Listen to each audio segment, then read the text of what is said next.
Of the hundreds of stories I have covered on this channel, today's story is going to easily rank in the top 5 most distressing I have ever covered. Now, there is not any graphic footage or images included. However, there is a very upsetting sequence that happens at the end of this story. And so for that reason, viewer discretion is advised. But before we get into today's story, if you're a fan of the strange, dark, and mysterious delivered in story format, then you come to the right place because that's all we do, and we upload once or twice every week. So if that's of interest to you, please take the like button hostage and force them to wash your dishes while wearing a very long sleeve shirt, but don't allow them to roll their sleeves up. Also, please subscribe to our channel and turn on all notifications so you don't miss any of our weekly uploads. All right, let's get into today's story.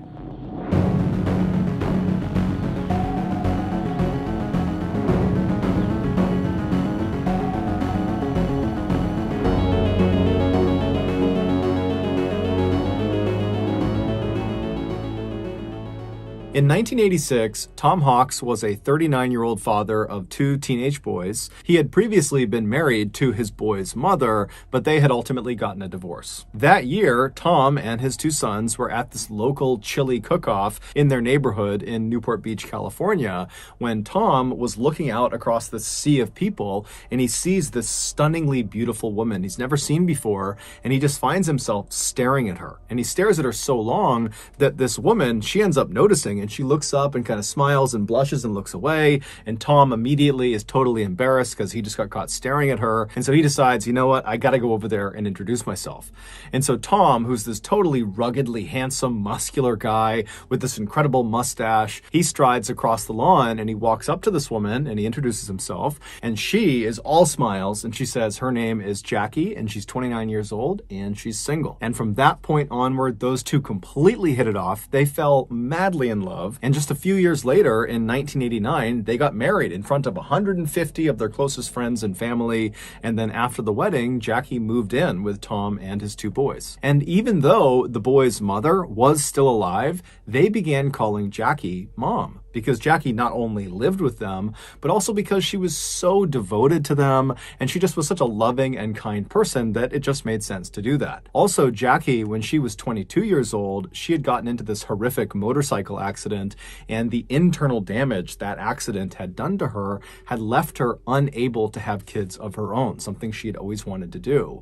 And so when she had the opportunity to be these boys' mother, she really leaned into it. And so she was like this fabulous mother. So over the years, Tom and Jackie raised their 2 sons, and then in 2002, when the boys were all grown up, they left the house. Now, this was a sad moment for Tom and Jackie to suddenly be empty nesters. I mean, so much of their identity was wrapped up in being parents, and they were very close with their sons. But at the same time, they knew this day was coming, and they had actually been preparing for it for several years. They had been putting money aside every single year to prepare for when their sons left, because they wanted to time it so they could retire at the same time. And their idea of retirement was to go buy a yacht and just live on the yacht and sail up and down the California and Mexican coastline. Now, neither Jackie nor Tom were wealthy at all. However, they were very good at saving money and they were very disciplined and they could live frugally. And so over the past couple of years, they really had saved virtually every penny so they could afford to buy this yacht. And so finally in 2002, when their sons do actually leave, Tom and Jackie, they sell their house in Newport Beach, California. And between the proceeds from the sale of their house and all this money they had set aside, they had enough to purchase this kind of beat up old small yacht. And so this yacht they named the Well-Deserved. Even though this yacht was by no means a glamorous yacht like you think of when you hear that word, Tom and Jackie adored this boat. And so as soon as it was theirs and they had docked it in Newport, they moved all of their belongings onto this boat because they're going to live on this boat. And then they began meticulously cleaning it and organizing it and upgrading it everywhere they could within their limited budget. And by the summer of that year, this boat was beautiful, both on the outside and the inside. It was very cozy and very clearly had the touch of Tom and Jackie. It was a home. And so for the next 2 years, Tom and Jackie, they lived the dream. They took that yacht and just sailed up and down the coast of California and Mexico, and they would watch these beautiful sunsets, and they would catch fresh fish, and they would drink cocktails together. I mean, they were really enjoying their retirement. Then, in 2004, they got some unexpected news. One of their sons told them that he was now expecting to be a father. And so this baby was going to be the first grandchild of Tom and Jackie, and they were so excited. Especially Jackie, because remember, she wasn't able to have kids of her own, and she just loved the idea of getting to be motherly again and the idea of getting to hold this precious little baby. And so even though Tom and Jackie were absolutely loving living out on this yacht, they decided that the time was right to actually sell the yacht and then take the proceeds from the sale of the yacht and buy a house on land to be closer to their son and this grandbaby. So in November of that year, the Hawks place an ad in this fishing magazine for the sale of their yacht. They were asking for about $500,000. And very quickly after this ad went live, this young couple who had saved up some cash, they offered to buy it. Tom and Jackie were totally thrilled, and they called their two sons to tell them the good news that they had this buyer and that in the next couple of days the sale would be finalized and then they would be in touch. And so the sons, they're expecting to get a phone call from Tom and Jackie any day, but a couple of days goes by and they haven't heard from them. And so the sons begin calling their parents, and their parents aren't picking up their phone. Now, Tom and Jackie were not the type to go any amount of time without being in touch with their family. And so this was very uncharacteristic.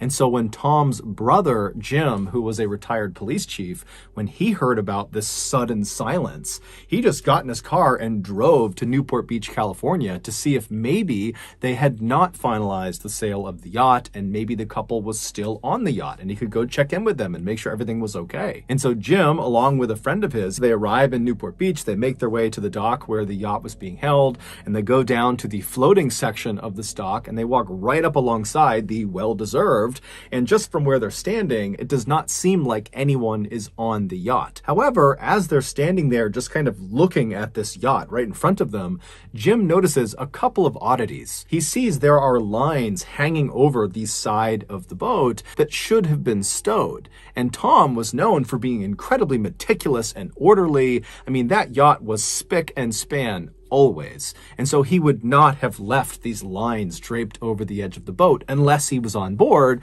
and he wasn't. And so Jim's also looking around and he sees there are a couple of tarps that go over some of the control panels that had been taken off, but then not put back on the control panels. And so again, that's not something Tom or Jackie would have done.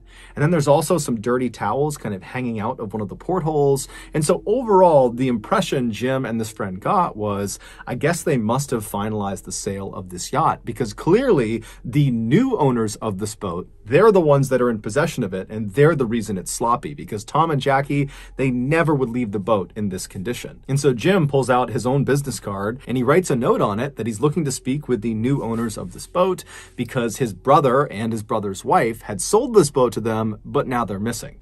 And so please give me a call back. And so Jim and his friend, they leave the boat, they leave the dock, and they begin to leave the area when Jim's cell phone rings. And he picks it up, and it's this 21-year-old woman named Jennifer De Leon. And so she tells Jim that she got his business card on her yacht, and that yes, she and her husband had recently purchased this yacht from the Hawks, but like Jim, they were having a hard time getting in touch with the Hawks as well, because after acquiring their boat, Jennifer said she and her husband realized there were a couple of controls on the boat that they didn't know how to use, and so they needed to talk to Tom and Jackie to explain how to use them.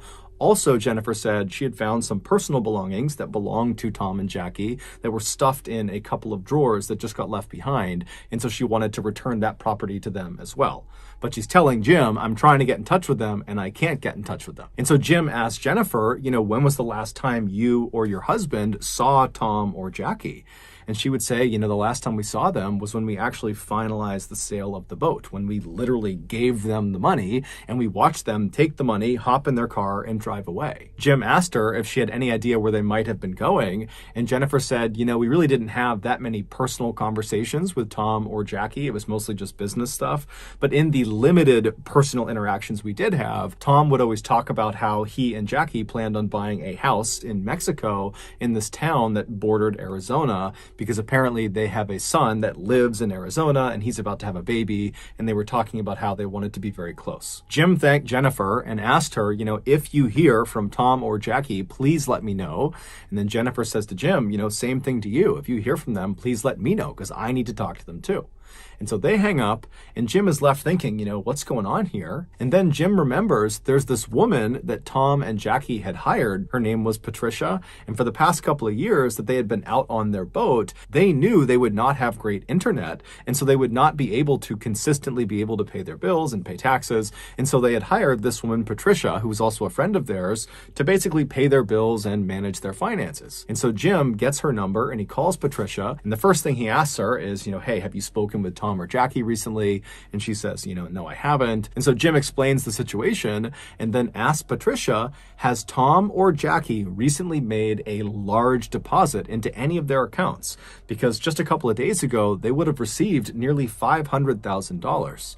And so Patricia, she checks the accounts and she says, no, there's been no deposits made. And so Jim and Patricia are talking on the phone, trying to rationalize why Tom and Jackie would not have deposited so much money. And they really couldn't come up with a reasonable explanation for it. And so after Jim hung up with Patricia, he just had a bad feeling about what was going on. And so Jim called the Newport Beach Police Department and he officially reported Tom and Jackie missing. The first thing the Newport Beach Police Department did with this missing person report was to do some digging on the new buyers of this yacht, the De Leons. And when they looked at the 25-year-old husband named Skyler, they discovered he was a felon. He had been arrested and convicted of armed robbery and had spent some time in jail for it. And so naturally, the police were immediately suspicious of Skyler De Leon and really the De Leons in general, because they were the last ones to see the Hawks before they went missing. And so they sent one of their detectives down to the dock to just kind of walk around the yacht and just kind of feel it out, see what's going on down there, see if there's anything unusual. And so this detective goes down to the dock, they walk onto the floating section of the dock, and they walk right up alongside the well-deserved. And from the looks of it, it doesn't appear that anybody's on board. And as this detective is kind of looking in the window and just kind of looking around, they think they see what looks like a bloody handprint inside the boat. And so that would end up being enough to get a search warrant. And before long that day, there were police swarming this boat, looking all over it. But it would turn out that was not a bloody handprint. It was actually just some rust. And there was nothing else of significance that was found on board this boat. And so the police are pretty frustrated because they really don't have any leads. And so they contact Skyler De Leon and they say, hey, you need to come into the police station and explain exactly what happened during your final interaction with the Hawks. And so Skyler comes to the police station, he's totally cooperative, and he explains to the detectives that, he saw this ad in this fishing magazine for a yacht. He contacted Tom Hawk and said, I'm interested. The two of them met up and then went out for a sea trial, which is basically a test drive, but for a boat. And during the sea trial, Skyler told Tom that he liked the boat and he wanted to go forward with the purchase. And so on November 15th, Skyler, along with his pregnant wife and his young daughter, and also a notary and another person, a friend of Skyler's that was there just kind of as a witness, they go to the parking lot of the dock right near where the yacht is. And then the Hawks show up, Tom and Jackie, and the De Leons literally hand over a suitcase full of cash to Tom, and then Tom and Jackie, with the notary, they signed the sale documentation, basically giving the boat over to the De Leons. And then Tom and Jackie took their suitcase full of cash, hopped in their SUV, and they drove off, presumably to go to Mexico. When the police asked Skyler, how were you able to afford such an expensive vessel? Skyler would tell them that back in the 1990s, he was actually a child star, or kind of. He was an extra on the very popular TV show Power Rangers, and from being on that show, he had made a bunch of money and he had set it aside. And as Skyler is telling the detectives this, he kind of just stops himself at some point and he's like, you know what? That's not really the truth. The reality is the reason we had the money to do this is not because of the cash I got from being a child star. It's actually because I stole the money. It would turn out that armed robbery that Skyler was convicted for and spent some time in jail for, that was because he was stealing money from this drug kingpin. And before he was arrested and sent off to jail, he had managed to take the money that he had stolen and hide it. And then after he had gone to jail and got out again, he came back to his hiding space and he just retrieved the money. But this money was stolen drug money, so it was hot. And so he needed to get rid of it. He needed to launder the money. And so that was why he was buying this yacht. He was going to buy it with this dirty money in bulk, in cash, and basically transform this hot, dirty money into this yacht. And then he was going to sell the yacht and get clean money for it. And so the police are totally shocked at this confession because Skylar has just completely incriminated himself in a money laundering scheme. But the police would ultimately say to Skylar, you know what, we're not going to charge you with money laundering because you're being so forthright and helpful with this investigation. And so they let Skylar go. The police would go on to interview Skylar's wife, Jennifer, as well as the notary and also that other friend who had come along for that final sale of the boat who was there as a witness. And so the police interview all three of those people and they ask them, you know, what was your final interaction with Tom and Jackie like? And they all described the same situation of seeing Tom and Jackie taking the suitcase full of cash and then signing the paperwork, hopping in their car and driving off. The only detail that seemed to differ amongst these four people who were there was the way Tom and Jackie were acting. Skylar made it seem like Tom was kind of anxious and paranoid about having all this money, whereas the notary said, you know, Tom and Jackie seemed completely normal to me. After all the interviews with these people who had seen Tom and Jackie last, the police felt like they had kind of reached a dead end and just didn't know what to do next. And so they went to the media and asked them to put out a bulletin that had a picture of Tom and Jackie, as well as a picture of their vehicle, and it asked people to come forward if they had seen them. And sure enough, within a couple of days of this bulletin going out on TV, this older couple in Mexico called the police to say the Hawks SUV is right across the street from me right now. It's parked right on the road. And so naturally, the Mexican authorities, as well as American authorities, they rush to this location and they charge up to the house where this SUV is parked, and they're kind of expecting to find Jackie and Tom inside, or someone that at least knows Tom and Jackie. But when they knock on the door, this guy nobody recognized, someone who was living in Mexico, he comes up to the door and he's looking very confused, and the police ask him, you know, whose SUV is that parked outside? And he said, oh, well, that's my friend's car. And they say, well, is your friend Tom or Jackie Hawks? And the guy's like, no, who's that? The car belongs to Skylar De Leon. This was, of course, the moment when the police realized Skylar was lying to them. He had told police the last time he had seen Jackie and Tom, they had hopped in their SUV and they had driven off. But clearly that was not the last time, because he somehow managed to acquire their car afterwards, and then he gave it to this random person in Mexico. So the police in Newport Beach, they used Skylar's money laundering confession on camera to bring him in. They arrested him on money laundering, and then with him in custody, they searched his home. And inside of his and Jennifer's house, they found all these things that belonged to the Hawks. Things like laptops and video cameras, things Tom and Jackie would not have left behind on the boat. But despite all this evidence connecting Skylar De Leon to the Hawks' disappearance, he maintained his innocence and said this was just a big misunderstanding. And then while he was in custody getting grilled by police, his wife, Jennifer, was also saying the same thing, that Skylar didn't do anything.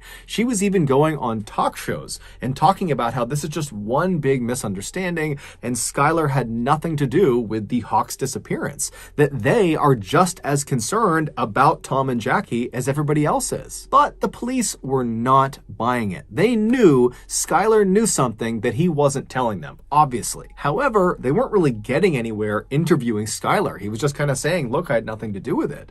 And so the police decide, let's go back and re-interview the notary and also that other friend who was there as a witness on that day that the final sale of the boat took place.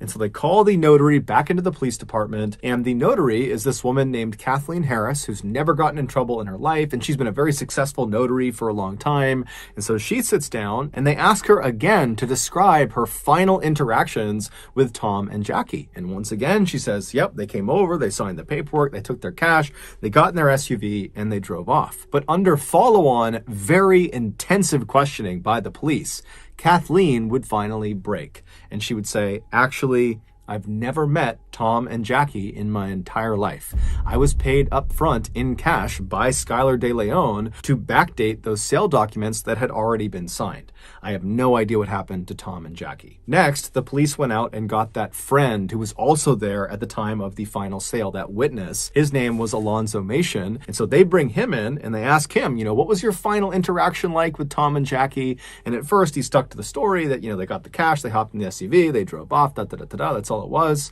And the police stop him and they're like, we just spoke to the notary and she said she was lying. She wasn't even there. She had backdated those documents. So we know you're lying.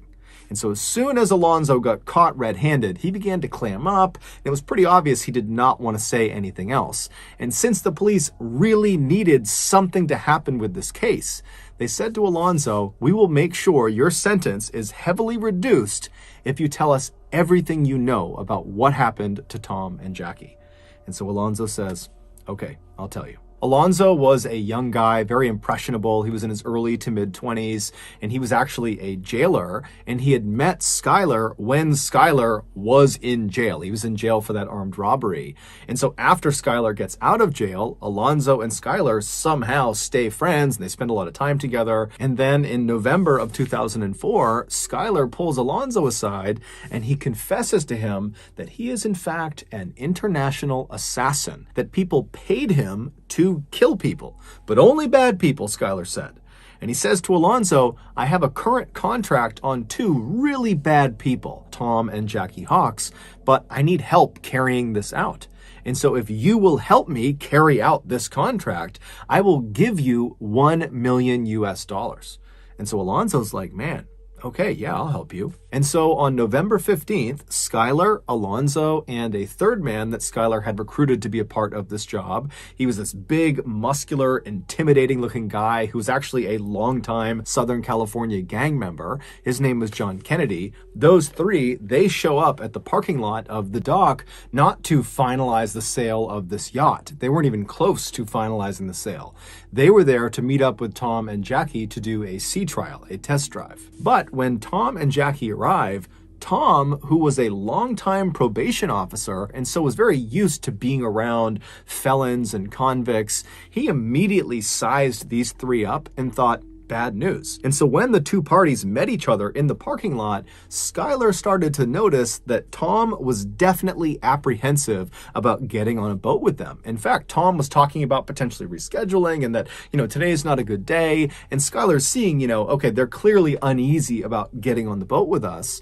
And so Skylar says, "Hey, Tom, Jackie, hold on a minute. I'm going to step aside and make a phone call." And so Skylar steps aside and he calls his wife, Jennifer, and she was not far away. And so just a couple of minutes later, Jennifer pulls into the parking lot carrying her little 1-year-old baby girl. And as soon as she walks over to this group, the dynamic completely changes. Jackie sees this baby and she immediately falls in love with it and she wants to hold the baby and she loves Jennifer. Jennifer is so sweet. And so Jackie seems very much at ease and Tom notices that. And so Tom begins to loosen up, and before long, Tom is saying to Skylar, "You know what, guys? Today's fine. Let's do the sea trial." And so the group eventually begins to make their way onto the yacht, the well-deserved, to do the sea trial. And right as they're about to get on, Jennifer says, "Hey guys, I can't go on the sea trial. The baby's upset. I gotta go home. I'll see you guys when you get back." And at this point, Tom and Jackie, they've already committed to doing the sea trial. And so even if they were a little bit apprehensive going on this boat with just these three guys, they put their faith in the De Leons that this was on the up and up. So the two Hawks, along with these three men, they get on board the boat and they begin heading out towards open water. And so Tom was piloting the boat. And at some point when they were very far away from the dock and really any land in any direction, Skylar and John come up to Tom and they say, "Hey, we want to show you something down in the lower levels of the ship." And so Tom goes with them. They go downstairs into the bedroom. And while they're down there, Alonzo and Jackie were in the kitchen, which is right above the bedroom. And as they're standing there, Alonzo and Jackie suddenly hear this very loud commotion coming from the bedroom. Now, Alonzo knew what that was. It was Skylar and John attacking Tom. And so that was his cue. Alonzo leapt forward and he grabbed onto Jackie. And before Jackie could even figure out what was going on, he had thrown her to the ground, pulled her hands behind her back, and then he pulled out handcuffs that he had and he handcuffed her hands together. Sounds like Jackie's here, Alonzo's here, and then that's where Thomas Hawks, Skylar, and JFK are on the bottom. And Jackie hears the commotion. She looks down this way, and this is where Alonzo overpowers her. And as soon as Jackie was subdued in the kitchen, Skylar and John, they come up the stairs, and Tom's not with them, and they grab Jackie, and they walk her down into the bedroom, and Jackie would have seen her husband, Tom. He's been handcuffed, and he's laying on the bed on his back. And so they throw Jackie onto the bed right next to Tom, and immediately Jackie turns around and looks at Skylar and says, "Why are you doing this to us? We just met your wife. I just held your baby. why are you doing this? All we want to do is just go back to land and be with our children and be with our grandchildren, please. But Skylar didn't care. He just turned to Alonzo and said, put tape on both of their mouths and their eyes. And as Alonzo was doing that, Skylar went upstairs and began piloting the boat towards the deepest part of the ocean. And so as Skylar is driving this boat, Alonzo and John are down in the bedroom, and Alonzo remembers looking over at Tom, and Tom was comforting Jackie. He had managed to pull his hand up, and he was stroking Jackie's hand, and he was saying to her, it's going to be okay. No matter what happens to us, we'll be together. Suddenly, the boat stopped because Skylar had reached the deepest part of the ocean, and he called down to John and Alonzo to bring Jackie and Tom up onto the deck. And so Alonzo and John do just that. They march Tom and Jackie up the steps. They bring them out to the deck of the ship, and then Skylar forces them to sign the sale documentation for the boat, as well as had them sign additional paperwork that gave Skylar access to their bank accounts. And while they were signing these documents, Jackie actually misspelled her last name on one of the signature blocks. She left the S off of her last name. That's not something she would have done by accident. It's pretty clear she did that on purpose to signal to the future that she signed this under duress. After all these documents were signed, the three men led their two captives to the back of the boat. And then once they were standing at the back of the boat, Skylar tells Alonzo, in earshot of Jackie and Tom, to, hey, go to the front of the boat and get the anchor. And so Tom and Jackie, they know that whatever's going to happen to them next, it's not good. And so Jackie begins pleading with them to let them live, let them go back to land, let them see their grandchild.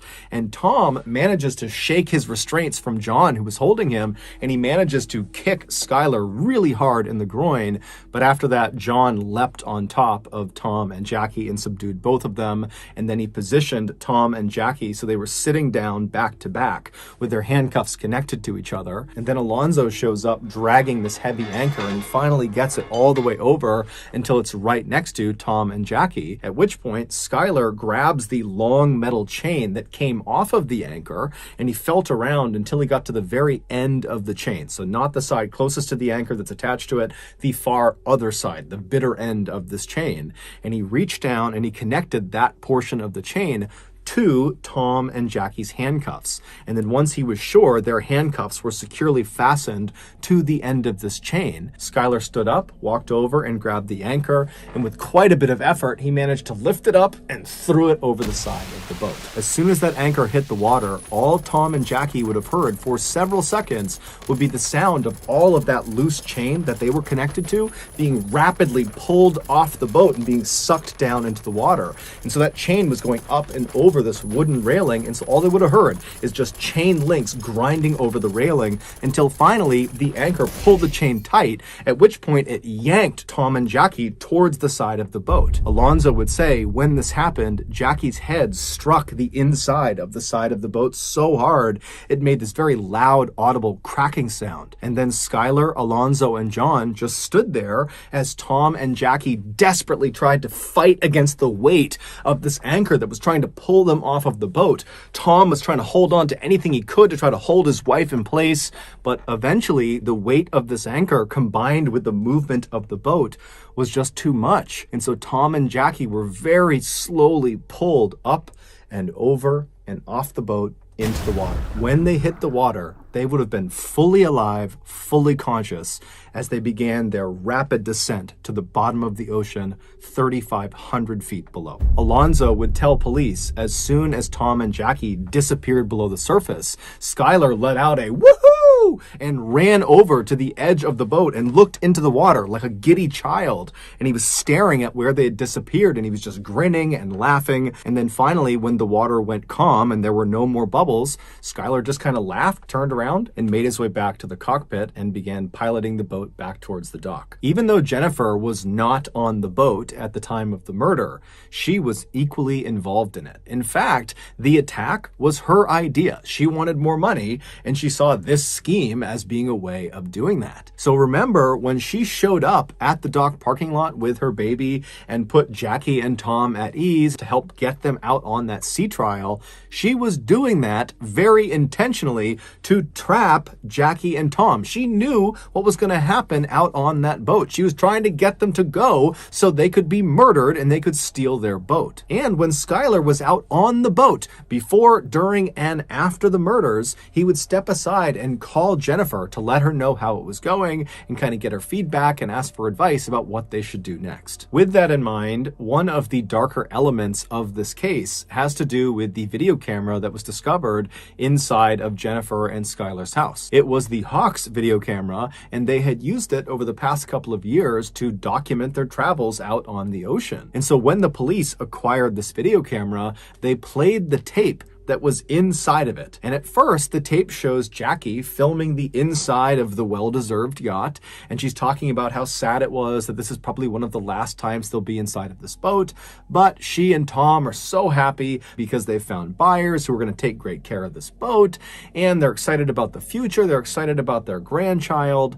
And then suddenly, this footage of Jackie inside of the boat just totally cuts, and it jumps to Skylar and Jennifer at Thanksgiving dinner that year, playing with their daughter and just having this great time, meaning just days after Jennifer and Skylar murdered Tom and Jackie in the worst way imaginable, they took their camera and just began using it for their own lives, recording their own life over the memories of Tom and Jackie. Jennifer and Skylar truly didn't care at all about what they had just done. Alonzo would ultimately be sentenced to 20 years in prison. He would have gotten a much more severe sentence, but because he provided all of the details of what happened and he was promised a reduction in sentence, he was only given 20 years. Jennifer would be sentenced to life in prison without the possibility of parole, and John Kennedy and Skylar were sentenced to death.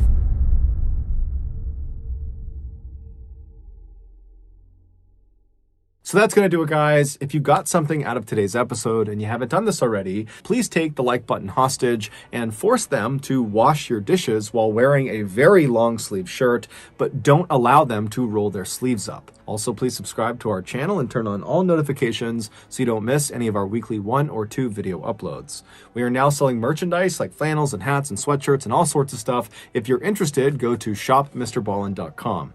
If you want to learn about upcoming deals and promotions for our shop, go to our shop's Instagram page. The username is shopmrballin. If you want to get in touch with me, you can direct message me on Instagram or on Twitter. My username is the same. It's Mr. Ballin. I also have a ton of content over on TikTok where my username is also Mr. Ballin. We also have a second YouTube channel called Mr. Ballin Shorts where we post random short videos and lost episodes. We also have a Facebook page just called Mr. Ballin where we post condensed versions of the longer episodes you see on YouTube. If you have a story suggestion, please submit it to our subreddit just called Mr. Ballin. It's linked in the description below. So whether I see you on Instagram, Twitter, TikTok, Reddit, YouTube, Facebook, or some combination, just know that I really appreciate your support. And until next time, that's going to do it. See ya.